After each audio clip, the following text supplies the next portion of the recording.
રાધા ચરિત્રની કથાને આગળ વધારીએ. શ્રી રાધા કૃપાર્થે ગોપીભાવ અનિવાર્ય. પટરાણી રૂકમણી કૃષ્ણ ભવન પર પરત આવ્યા ત્યારે કેશવ પાર્થની જોડી ખૂબ આનંદોલ્લાસથી વાર્તા વિનોદમાં મશગુલ હતી. રૂકમણીએ સેવિકાઓ સાથે પૂછપરછ કરીને જાણી લીધું કે દ્વારકાધીશે કેવળ જલપાન સિવાય બીજું કંઈ હજી મગાવ્યું નથી. મહારાણીએ મધુરાસવ અને હળવા નાસ્તાની વ્યવસ્થા કરવાની સૂચના આપી દીધી.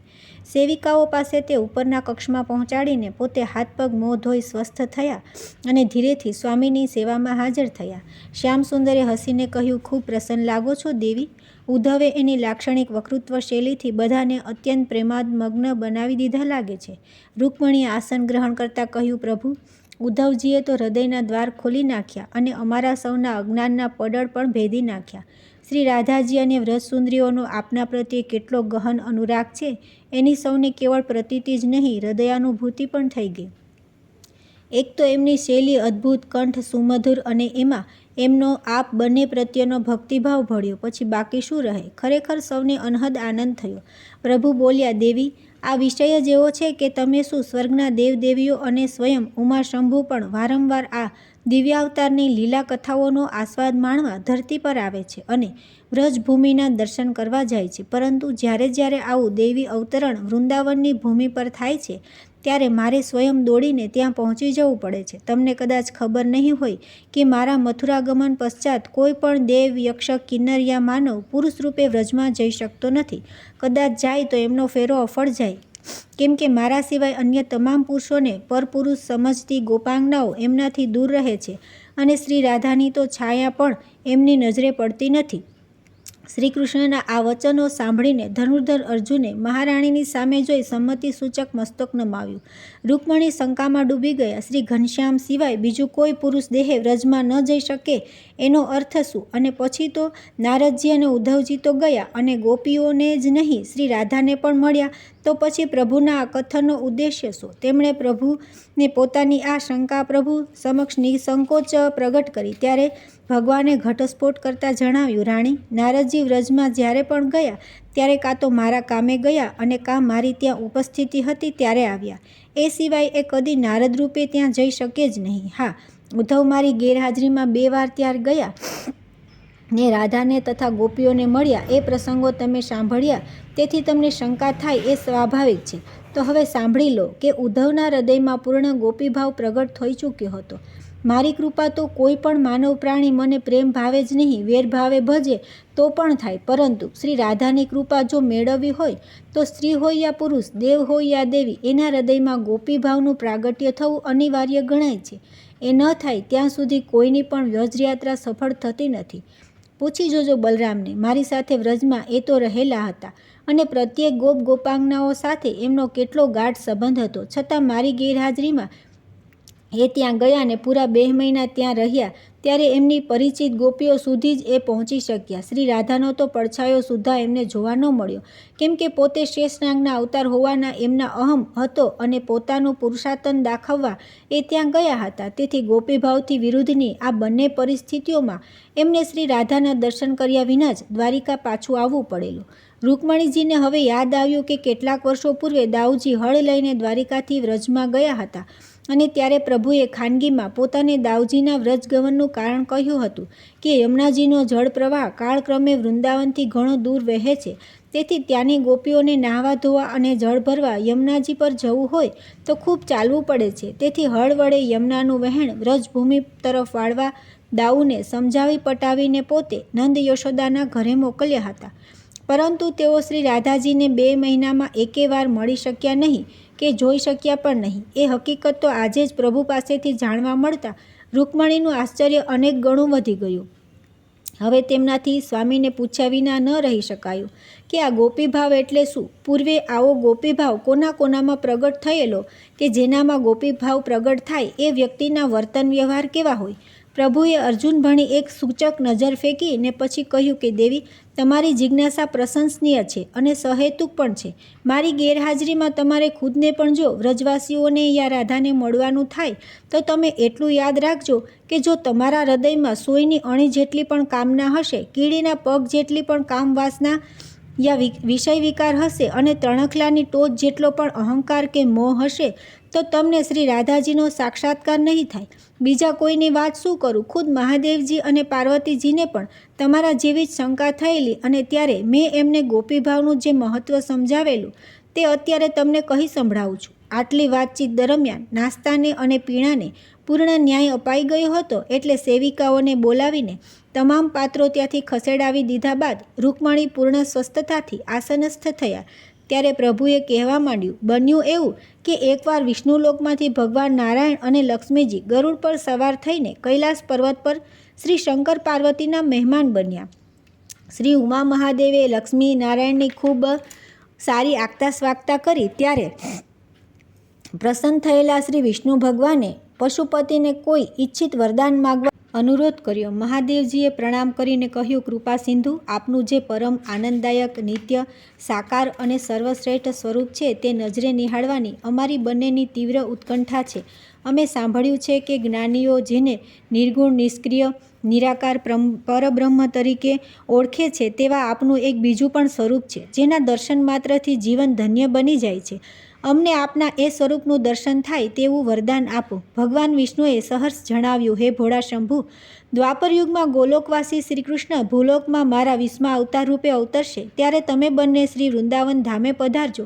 તમારી આ મનોકામના ત્યારે પૂર્ણ થશે. હું જ્યારે ગોકુળના ગોવાળ તરીકે નંદ યશોદાને ત્યાં ઉછરી રહ્યો હતો ત્યારે એક શરદ પૂર્ણિમાની રાત્રિએ મહાદેવજી અને પાર્વતી બ્રાહ્મણ રૂપે ત્યાં આવ્યા.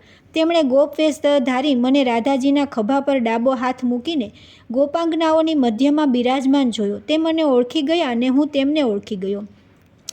મેં મધુર વાણીમાં તેમને કહ્યું, રુદ્ર, તમારો મનોરથ પાર પાડવા હું આજે તમારી સમીપ દ્રષ્ટિગોચર થયો છું. અન્યથા મારું આ અલૌકિક રૂપ કોઈ નિહાળી શકતું નથી. આજ મારું ધનીભૂત, નિર્મળ, પ્રેમમય સચ્ચિદાનંદ સ્વરૂપ છે જેને ઉપનિષદોએ નિરાકાર, નિર્ગુણ, નિર્મોહી, સર્વવ્યાપી અને પરાત્પર તરીકે વર્ણવ્યું છે.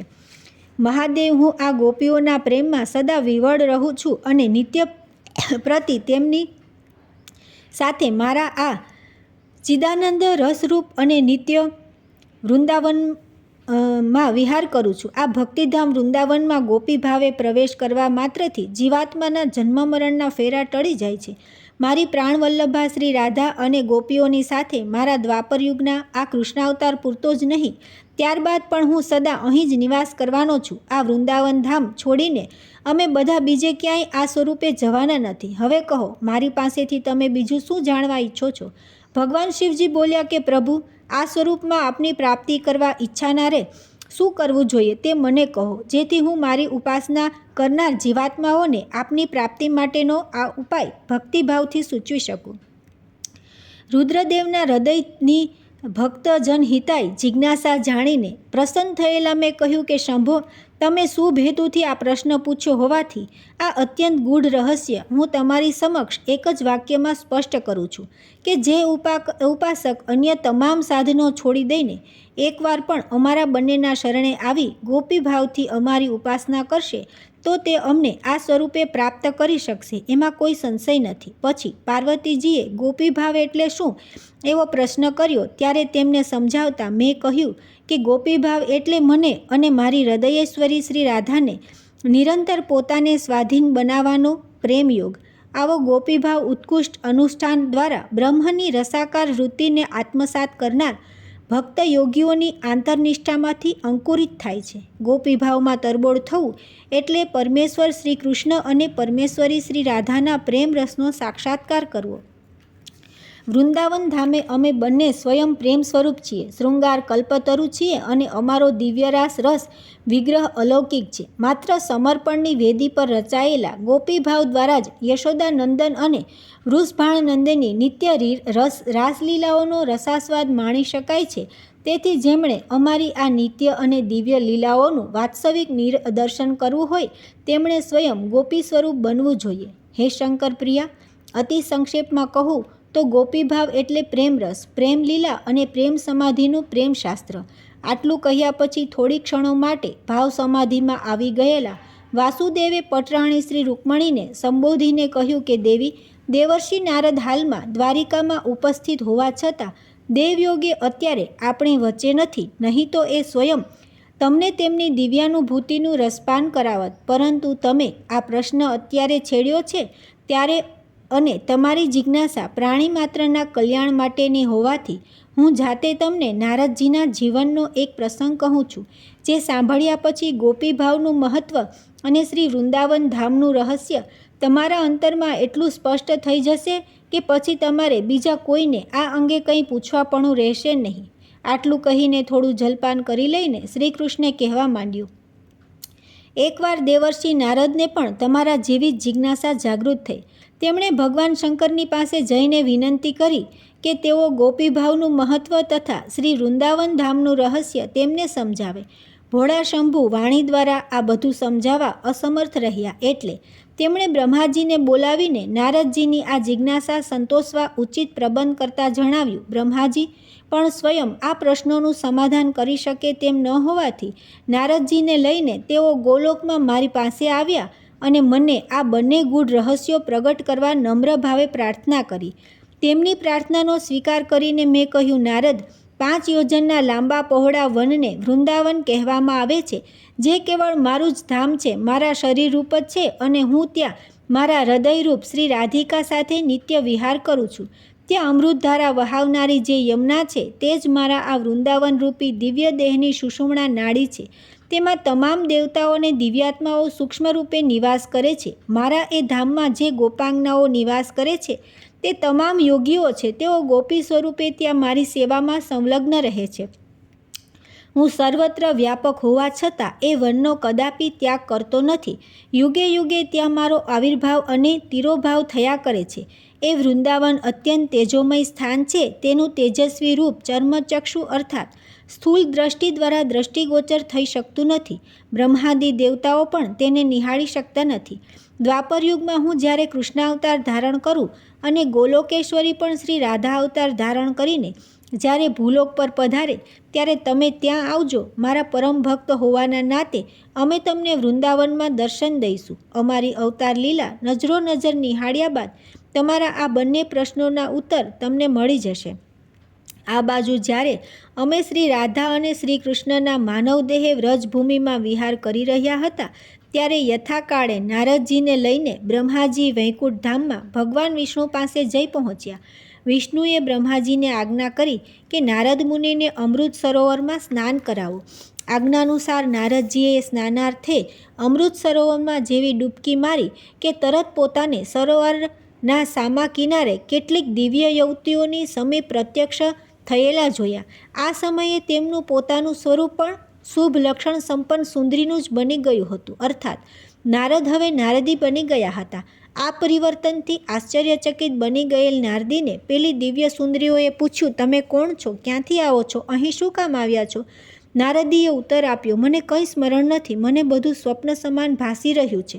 અહીં આવીને હું તો તદ્દન બાવરી બની ગઈ છું. આવી સાંભળીને એક અતિ મનોહર યુવતી વધી, હે સખી, તું ગમે તે હોય પણ અહીં સુધી આવી ગઈ એટલે તું અમારી મહેમાન ગણા. આ નિત્ય વૃંદાપુરી છે જે ભગવાન શ્રી કૃષ્ણચંદ્રનું અત્યંત પ્રિય અને સદા સર્વદા નિવાસ સ્થાન છે. હું લલિતા દેવી છું, તું મારી સાથે ચાલ. આટલું કહીને લલિતા દેવીએ નારદીને મારા ચતુર્દાર્ષાક્ષર મંત્રની દીક્ષા આપી અને તે ગ્રહણ કરતાની સાથે જ નારદીનું સ્વરૂપ પણ લલિતા દેવીના સ્વરૂપ જેવું જ લાવણ્યમય અને દેદીપ્યમાન બની ગયું. પછી લલિતા દેવી નારદીને લઈને જ્યાં હું શ્રી રાધાજી સાથે નિકુંજમાં બિરાજમાન હતો ત્યાં આવ્યા. નારદી રૂપે ભક્ત નારદને આવેલા જોઈને અત્યંત પ્રસન્ન થયેલા મેં કહ્યું, પ્રાણપ્રિય, આવ, તારું આ દિવ્યધામે સ્વાગત કરું છું. પછી મેં ઊભા થઈને નારદીને હૃદય સરસી લગાવી શ્રી રાધિકાને કહ્યું કે દેવી, આ પણ મારી જ પ્રકૃતિ છે જે બ્રહ્મલોકમાં નારદ રૂપે રહે છે અને ત્રિલોકમાં મારી ભક્તિનો પ્રચાર કરે છે. પછી સ્વયં રાધિકાજીએ પ્રેમથી નારદીનો હાથ પકડ્યો અને તેને અમારી બંનેની યુગ્મ અવતાર લીલાનું પરમ તત્વ સમજાવતા કહ્યું, હે નારદી, ગોલોકમાં હું કેવળ ગોલોકેશ્વરી છું અને મારા સ્વામી ગોલોકેશ્વર કેવળ શ્રી કૃષ્ણ છે. ત્યાં અમારા બંનેના સ્વતંત્ર અસ્તિત્વ છે. પરંતુ આ નિત્ય વૃંદાવન ધામમાં અમે એક શરીર બે પ્રાણની ભ્રાંતિ રહીએ છીએ. દુન્યવી નજરે સંસારીજનોને શ્રી રાધા અને કૃષ્ણના બે શરીર તથા બે અલગ પ્રાણ દેખાય છે, જ્યારે યોગી મુનિજનોને શ્રી કૃષ્ણ અને રાધાના સંયુક્ત રાધા વલ્લભ યુગલ સ્વરૂપમાં બે શરીર અને એક પ્રાણના દર્શન થાય છે, પરંતુ હકીકતમાં મેં શરૂઆતમાં કહ્યું તેમ અમે બંને એક શરીર અને બે પ્રાણ છીએ, અને તેની પ્રતીતિ જેમનામાં ગોપીભાવનું પ્રાગટ્ય થાય તે જીવાત્માને જ થઈ શકે. આ અર્થમાં ગોપીભાવયુક્ત જીવાત્મા અમારે મન યોગી મુનિ કરતાં પણ મહાપુણ્યશાળી છે.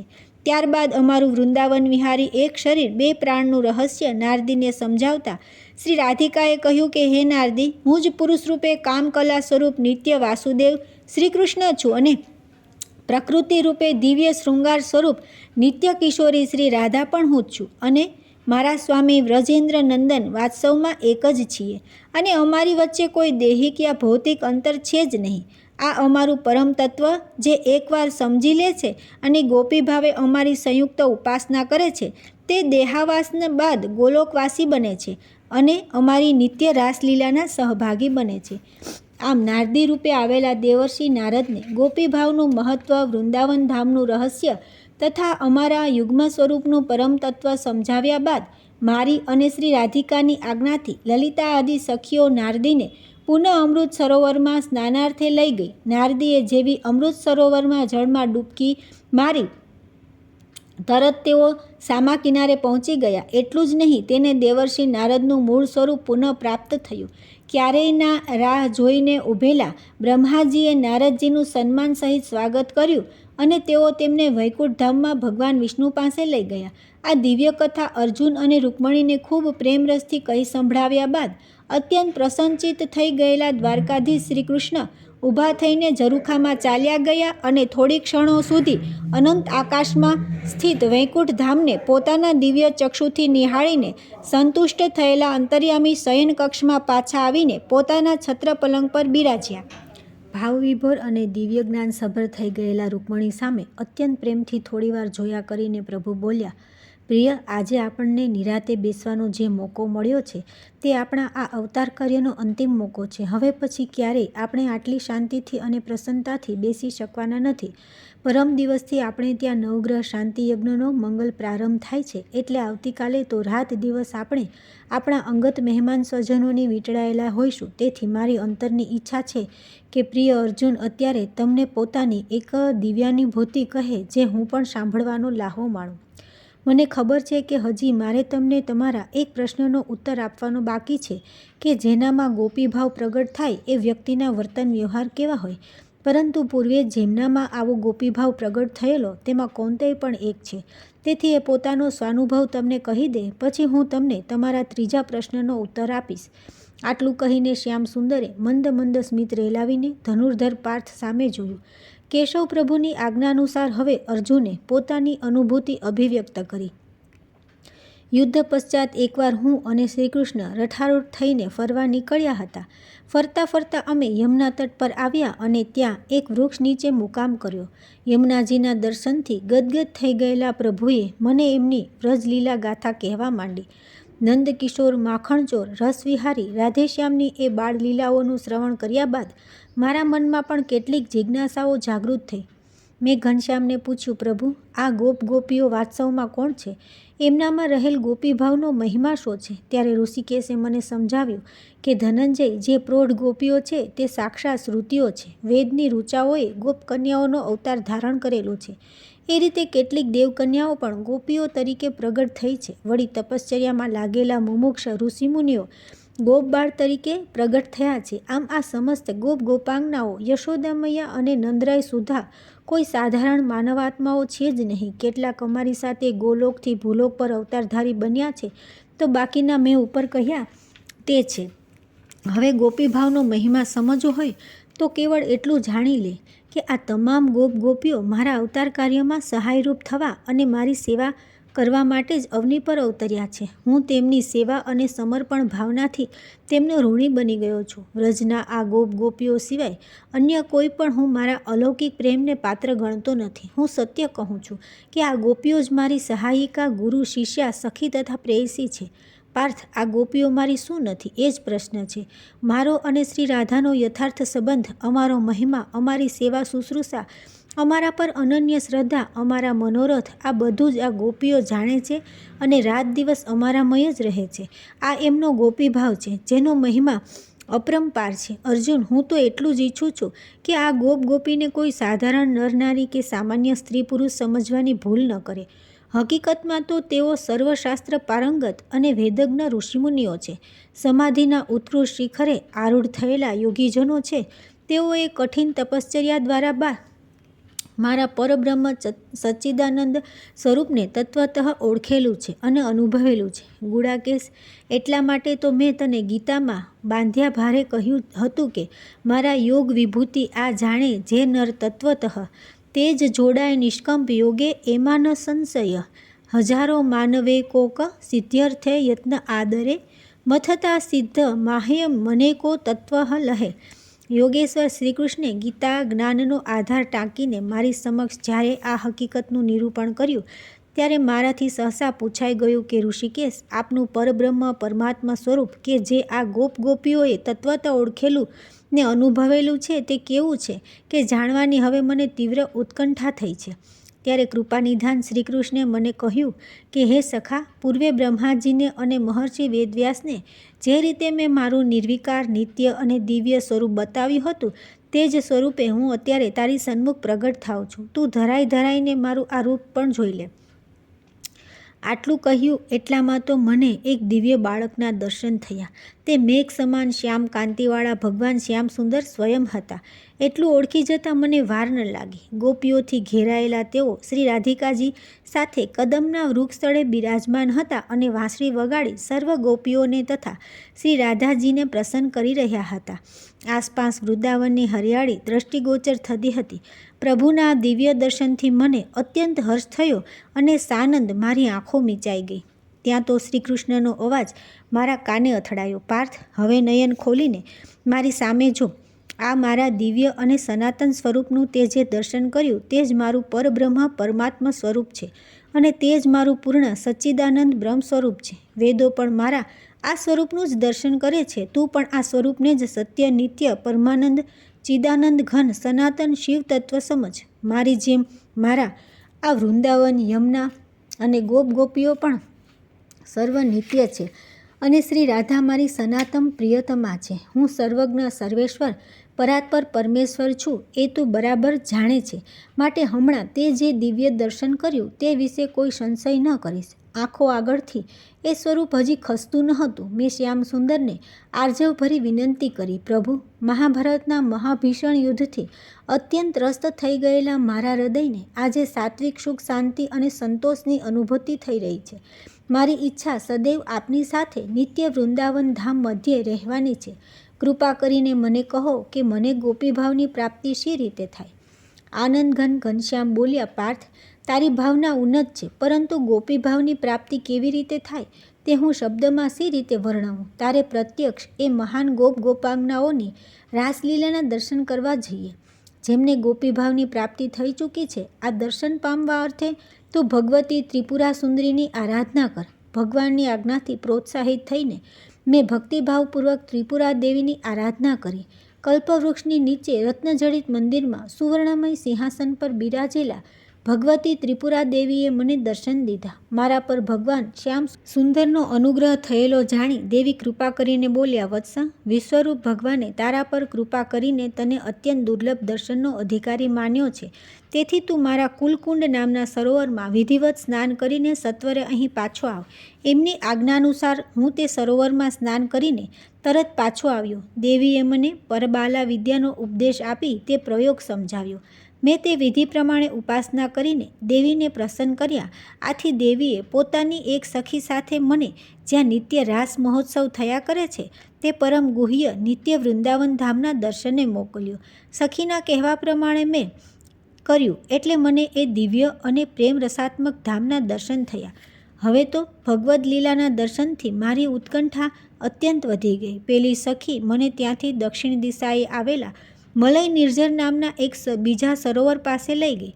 તેમાં સ્નાન કર્યા બાદ પૂર્વ તરફ આવેલા ત્રીજા સરોવરના જળનું આચમન લેવાની સૂચના આપીને પેલી સખી અંતર્ધ્યાન થઈ ગઈ. મેં જેવું આચમન લીધું કે એક સુંદર રમણીના રૂપમાં મારું પરિવર્તન થઈ ગયું. હું તો સંભ્રમમાં પડી ગયો. મને ભગવાન શ્રીકૃષ્ણની માયાથી પૂર્વ વાતોનું કોઈ સ્મરણ રહ્યું ન હતું. હું કોણ છું તેની પણ વિસ્મૃતિ થઈ જતાં હું વિમૂઢ બનીને ત્યાં ઊભો રહ્યો. અર્જુનમાંથી અર્જુની બની ગયેલ મને એ વખતે આકાશવાણી સંભળાઈ, સુંદરી, ખેદ ન કરીશ. અહીંથી પશ્ચિમના સરોવરે જઈ તેના જળમાં તારું પ્રતિબિંબ જો, એટલે તારા મનોરથો પૂર્ણ થશે. આ દૈવી વાણી સાંભળીને હું પશ્ચિમ દિશામાં ગયો. થોડા જ સમયમાં હું એક દિવ્ય સરોવર પર પહોંચી ગયો. તેના શોભાયમાન ઘાટ પર સ્ત્રી વેશે બેસીને હજી તો હું જળમાં મારું પ્રતિબિંબ જોઉં છું, ત્યાં તો મને કાંસ, મંજીરા વગેરેથી મિશ્રિત કિંકીણી જેવો મધુર ધ્વનિ સંભળાવા લાગ્યો અને જોતજોતામાં અદ્ભુત યૌવન સંપન્ન દિવ્ય વનિતાઓનું એક વૃંદ ત્યાં આવી પહોંચ્યું. તેમાંની એક વનિતાએ મને પૂછ્યું, સુંદરી, તું કોણ છે? કોની પ્રિયા છે? તું અહીં શી રીતે આવી?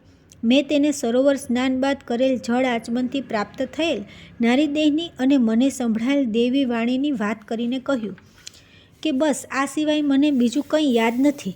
ત્યાર પછી મેં એ અતિ રમણીય સુંદરીને એનો પરિચય પૂછ્યો તો તેણે પોતાનું નામ પ્રિયમુદા જણાવીને કહ્યું, અમે સર્વે વ્રજ વનિતાઓ છીએ.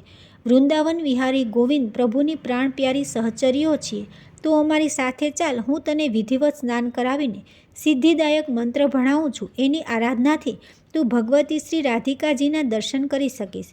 મેં આ પ્રમાણે કર્યું એટલે મને સૌંદર્ય, લાવણ્ય અને માધુર્યની મૂર્તિ સમાન શ્રી રાધાજીના દર્શન થયા. પોતાની કાંતિથી દસેય દિશાઓને પ્રકાશિત કરતા શ્રી રાધાજી પ્રસન્ન થઈને બોલ્યા, અર્જુન, તું આજથી મારી પ્રિય સખી છે. આવ, હું તારી મનોકામના પૂર્ણ કરાવું. હું તો પ્રેમ વિવળ બની શ્રી રાધાના ચરણોમાં ઢળી પડ્યો.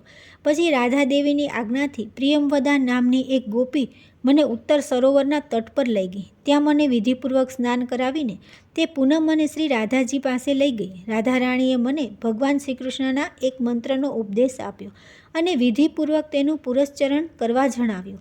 આ પ્રમાણે કરવાથી ભક્તવત્સલ ભગવાન શ્રી કૃષ્ણચંદ્રના મને અભૂતપૂર્વ અને દિવ્યાતિ દિવ્ય દર્શન થયા. નંદનવનમાં કલ્પવૃક્ષ નીચે રત્ન મંદિર હતું. તેમાં રત્નમય સિંહાસન પર અષ્ટદલ કમળના સાક્ષાત ભગવાન શ્રી કૃષ્ણ વિરાજમાન હતા. તેમનું લાવણ્ય કોટી કામદેવોને પણ ઝાંખા પાડે તેવું અપ્રતિમ હતું. તેમનું પ્રત્યેક અંગ પ્રેમાવેશ અને રસથી પૂર્ણ પ્રતીત થતું હતું. તેમની ડાબી બાજુએ ભગવતી શ્રી રાધિકાજી બિરાજ્યા હતા અને ચારે તરફ અસંખ્ય ગોપાંગનાઓ તે બંનેની વિવિધ પ્રકારે સેવા કરી રહી હતી. મને પ્રેમાવેશથી વિહ્વળ બનેલ જોઈને પ્રભુ મને હૃદય સરસી સોંપીને ક્રીડાવનમાં લઈ ગયા અને દિવ્ય રાસલીલાઓ દ્વારા રસામૃતનું આકંઠ પાન કરાવીને મારી ઉત્કટ મનોકામના પરિપૂર્ણ કરી. પછી શારદા નામની એક સખીને બોલાવીને તેની જોડે મને પશ્ચિમ સરોવર પર મોકલ્યો. એ સરોવરમાં સ્નાન કરતાં જ હું પુનઃ અર્જુનીમાંથી અર્જુન બની ગયો. પૂર્વ સ્મૃતિઓનું સ્મરણ થતાં હું તો ખિન્ન અને હતાશ થઈ ગયો. તે સમયે ભગવાન શ્રી કૃષ્ણે સ્વયં ત્યાં પ્રગટ થઈને મારા ખભે પ્રેમપૂર્વક હાથ મૂક્યો અને કહ્યું, ધનંજય, તું મારો અતિ પ્રિય સખા હોવાથી મેં તને આજે મારી આ દિવ્ય રાસલીલાના દર્શન કરાવ્યા. ત્રણેય લોકમાં તારા સરખો બીજો કોઈ ભાગ્યવાન નથી કે જેને મેં સ્વયં રાસલીલાના દર્શન માટે અધિકારી ગણ્યો હોય. આટલું કહીને અર્જુને પોતાની વાત પૂરી કરી અને ઊભા થઈ છત્રપલંગમાં બેઠા બેઠા મરક મરક હસી રહેલા વાસુદેવનો ચરણ સ્પર્શ કર્યો. પછી શ્રી કૃષ્ણના પટરાણી રૂકમણીજીનો પણ ચરણ સ્પર્શ કરીને કહ્યું, પ્રભુ, દેવી, ઘણું મોડું થઈ ગયું છે. સુભદ્રા મારી રાહ જોઈને જાગતી બેસી રહી હશે. હું જાઉં? સવારે હું વહેલો આવી જઈશ. બંનેને આજ્ઞા આપી એટલે અર્જુને કૃષ્ણ ભુવન પરથી વિદાય લીધી. અર્જુનના ગયા પછી પ્રભુની જોડે પલંગ પર બેસીને પટરાણી લાડથી બોલ્યા, હજી મારી એક જિજ્ઞાસા બાકી છે. હું આપના માટે દૂધ લઈને આવું છું. એ પીધા પછી આપ મને કહો કે જેનામાં ગોપીભાવ પ્રગટ થાય એ વ્યક્તિના વર્તન વ્યવહાર કેવા હોય? પ્રભુ હસ્યા. રૂકમણી દૂધનો પ્રબંધ કરવા ગયા. પટરાણી દ્વારા ખૂબ પ્રેમથી લવાયેલ સાકર કેસર મિશ્રિત દુગ્ધપાન કરીને અત્યંત સંતુષ્ટ થયેલા ભગવાન શ્રી કૃષ્ણ કહેવા લાગ્યા, હે દેવી, ગોપીભાવ એ ભક્તની ચરમસીમા છે. પ્રેમલક્ષણા ભક્તિનું એ 7મું સોપાન છે. ગોપીભાવ જેનામાં જાગૃત થાય એ વ્યક્તિ ક્રમશઃ રતિ, સ્નેહ, માન, પ્રણય, રાગ અને અનુરાગ એ 6 સોપાન પાર કરી ચૂકી હોય છે અને 7મા ગોપીભાવનો આવિર્ભાવ થયા બાદ 8મા ને અંતિમ સોપાન મહાભાવની પ્રાપ્તિ માટે તે અધિકારી બને છે. ગોપીભાવયુક્ત વ્યક્તિમાં કામ, ક્રોધ, લોભ, મોહ, અહંકાર અને માયાનું નામી નિશાન નથી રહેતું. તે પારકાના દુઃખે દુઃખી થાય છે અને પરોપકાર કરવા છતાંય તેનામાં તલ માત્ર અભિમાન આવતું નથી. તે નમ્રતાથી પ્રાણી માત્રને વંદે છે અને કોઈની પણ નિંદા કે અદેખાઈ કરતી નથી. તે સ્વયં મનસા વાચા કર્મણા પવિત્ર હોય છે અને તેનામાં સોયની અણી જેટલી પણ કામવાસના હોતી નથી. તેનામાં સમદ્રષ્ટિ અને સર્વધર્મ સંભાવનાનો આવિર્ભાવ થાય છે અને તૃષ્ણાનો તિરોભાવ થાય છે. તેને પુરુષ માત્રમાં પરમાત્મા શ્રી કૃષ્ણના અને સ્ત્રી માત્રમાં પરમેશ્વરી શ્રી રાધાના દર્શન થાય છે. તે પરપુરુષને પિતા ભ્રાતાયા પુત્રતુલ્ય અને પરસ્ત્રીને માતા ભગિનીયા પુત્રીતુલ્ય સમજીને પવિત્ર વ્યવહાર કરે છે. તે કદી અસત્ય અને હિંસાનો આશ્રય લેતી નથી અને આર્થિક ભૌતિક સમૃદ્ધિ માટે અનૈતિક આચરણ કરતી નથી. આવી વ્યક્તિના મનમાં આઠે પ્રહર શ્રી રાધા વલ્લભનું નામસ્મરણ અજપાજપની ભ્રાંતિ ચાલી કરે છે અને ત્યારે ગોપીભાવનો પૂર્ણતઃ આવિષ્કાર થતાં આવા વૈષ્ણવજન પર શ્રી રાધિકાજીની કૃપા અનરાધાર વરસે છે. અને આપની કૃપા? પ્રભુએ સમાપન કરતાં પટરાણીને હર્ષ વિભોર થઈને ભક્તિભાવથી પૂછ્યું, મારી કૃપા જેના પર થાય તે હવે ડાહ્યુડમરું થઈને શાંતિથી નિદ્રાધીન થઈ જાય. રાત ઘણી વીતી ગઈ છે દેવી, અને સવારે તો વહેલું ઉઠી જવાનું છે, માટે ચાલો શુભરાત્રિ કહીને હસતા હસતા શ્યામ સુંદરે પલંગમાં લંબાવ્યું અને મળીએ કહીને પ્રભુ પડખું ફેરવીને સૂઈ ગયા. શ્રીકૃષ્ણે ભાખ્યો સ્વયં મહિમા ગોપી ભાવ, નિત્યધામ વૃંદાવને અનુપમ આવિર્ભાવ. પ્રાપ્ત શ્રી રાધા કૃપા રાસ લીલા રસલાહ, નારદ અર્જુન પામ્યા પ્રેમ ગોપી શિરપાવ. રાધે રાધે.